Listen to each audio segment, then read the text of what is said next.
আমি জানি না এই ভূতের মুভির সিনগুলো সবগুলো একই রকম কেন হয়। ওখানে যে নায়ক নায়িকাগুলো আছে বেশিরভাগ নায়িকাদের সাথে হয় বলদা পাঠা সবগুলা, মানে বলদা পাঠিয়ে নায়িকাগুলা প্রতিদিন রাতকে পানির বোতল নিয়ে ঘুমাইতে ভুলে যায়। হঠাৎ করে রাতকে উঠে চোখটা করে একটু পুরো করে চোখ খুলে বলে মুঝে প্যাস লাগি হ্যায়। তোর প্যাস লাগি হ্যায় তুই পানি নিয়ে ঘুমাইতে পারলি না?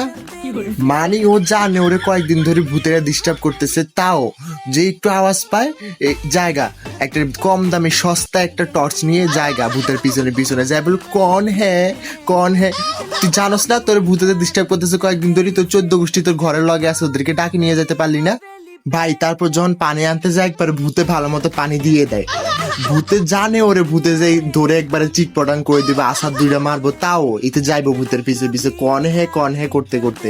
তুই যাস কেন যাস? পরে আবার পিঠা খাই রে কান্দি কান্দি জামের কাছে আইস। আর সব থেকে বড় কথা, তুই সস্তা একটা টর্চ নিয়ে ভূতের পিছে এভাবে যে কন হে এরকম করে কি দরকার? কেন যাস তুই? তোর রাতের বেলা তো পানির পিপাসা তো মুখে ধরে কেন আমার বুঝা? আমি তো ঘুমাইলে ব্যাগ ঘুমে সকাল হয়, সকাল 1টা বাজে যায়, দুপুর 1টা বাজে, সকালে বলা যায় না, ওটা দুপুর হয়ে যায়, আমি কোনো টেরও পাই না। তোর কেন রাতে এত মুখে ধরে, এত পানির পিপাসা পায় আমার বুঝা? যাই পর ভূতের পিঠারি খাই, যখন তুই জানো যে তোরে ভূতেরা ডিস্টার্ব করতেছে তুই কেন যাস?